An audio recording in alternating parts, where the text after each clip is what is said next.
On fait un tour de baie avec Mona. La baie de Gaspé. Allô Mona? Bonjour Marie-Claude. Fait qu'on conduit, on fait un tour de machine. Ouais. Mona Serrois de Gaspé.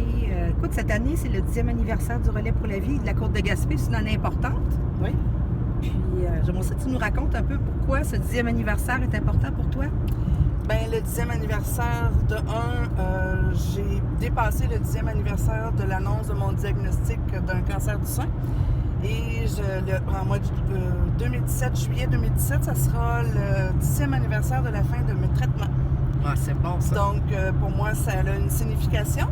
Et d'autant plus que j'étais du premier comité organisateur du Relais pour la vie 2017. Oui. Fait que tu étais du premier comité.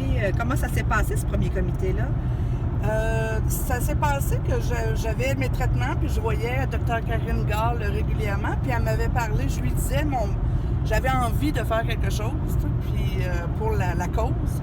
Puis elle m'a parlé du Relais pour la vie, que ça serait intéressant de mettre en place à Gaspé. J'ai appelé la Société canadienne du cancer, puis on m'a informé que Isabelle Villechenon avait déjà demandé, avait déjà démontré un intérêt à former un premier comité. Fait que je me suis mise en contact avec Isabelle et c'est comme ça qu'on s'est rencontrés une première fois et on a formé ensemble le premier comité organisateur. Fait que le premier comité ressemblait, dans le fond, un peu à la formule qu'on a maintenant depuis 10 ans. Toi, cette année, tu es encore dans ce comité-là. Oui, je suis revenue cette année. J'ai été interpellée par Diane Bérubé et j'ai comme dit « Ah, ben c'est le 10e, c'est mon 10e, coudonc, let's go ». Fait que oui, ça m'a fait plaisir de me joindre au comité cette année. C'est quoi ton rôle? Ben, cette année, c'est quoi ton rôle? Puis il y a 10 ans, c'était quoi? Cette année, mon rôle, c'est je m'occupe du repas du 5 à 7 des porteurs d'espoir. Et il y a 10 ans, j'étais responsable de la programmation. OK.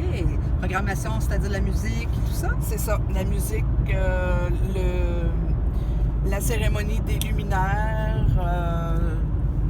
c'est ça, pas le 5 à 7. Moi, c'est ça. Ah, c'est toute la nuit, là, de 19h à 7h. Fait qu'il y avait de la musique quand même dans ce temps-là aussi? Oui, il y avait de la musique dans ce temps-là. Il y avait de la musique dès 7h. Toute la nuit, il y avait toujours au déjeuner aussi. On avait nos mêmes musiciens qui venaient au déjeuner. On avait aussi, bien à 7h, en fait, ça partait avec la chanson des porteurs d'espoir. Le premier tour de piste est toujours fait par les porteurs d'espoir. Et j'avais choisi à ce moment-là aussi une chanson pour ce tour-là. C'est quoi cette chanson-là que tu avais choisie? Oh! J'avais choisi I Will Survive. De Gloria Gaynor. Ouais. Puis là, les gens partaient avec... et étaient nommés comme étant là, des gens qui ont subi le cancer puis qui sont en traitement. Oui. Puis là, tu avais I Will Survive AA. Oui, I Will Survive. Puis comme ça se fait encore cette année, les gens sont nommés puis on sort tout à tour de rôle. Là.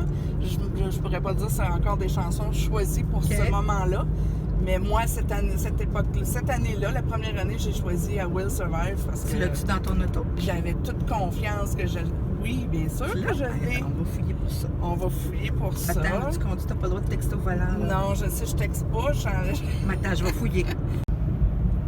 Bon, on a trouvé Gloria Gaynor ici. Gloria Gaynor. On chante ça? Yes. Allez, mon âme. On te met ça dans le fond.